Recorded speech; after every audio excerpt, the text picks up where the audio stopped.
this is Jeffrey Davis. Welcome back to Radio Entrepreneurs, and we're being hosted all week long at the law firms of Tarlow, Breedhart, and Rogers. That means my co-host is the esteemed attorney, Mark Furman.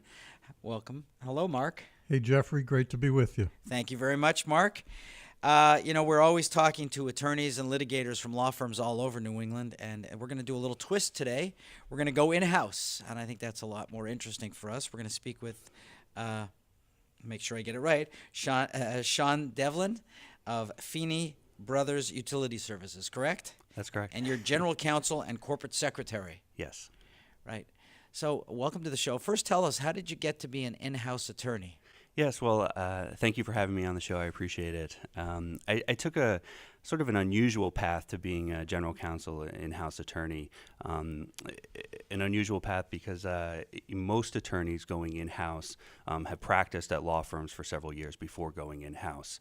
And I went in-house to Feeney Brothers directly out of law school. I graduated from law school, Suffolk Law, 2010, and it was probably the worst year to graduate from law school in the last 50 years. And so I was a summer associate with the firm Baker McKenzie for 2 summers in Amsterdam, and found myself without a position after those 2 summers because the firms were slashing their associate classes. And so I was looking for work and landed at Feeney Brothers, and it's been a great ride. So what does a corporate in-house general counsel bring to the table for company that, why should our entrepreneurs listening to the show really think about having someone in-house to address their legal needs? Yeah, sure. So I think it's pretty standard for large companies, obviously for public companies, to have large legal departments. But for the smaller privately held companies, it's starting to become more common to have in-house counsel to move some of that function in-house.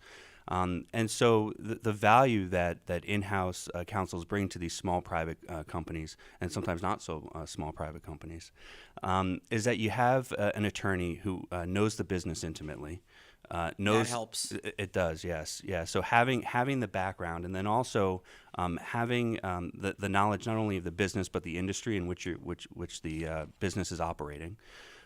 So understanding the litigation climate, all of those aspects.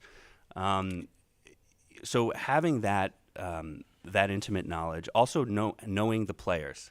So knowing the executives and having those relationships with the executives at the table who are going to be making those decisions, and being able to influence those decisions, perhaps more so than an outside counsel, because of those relationships. I would say really those are the key advantages to having a trusted in-house attorney.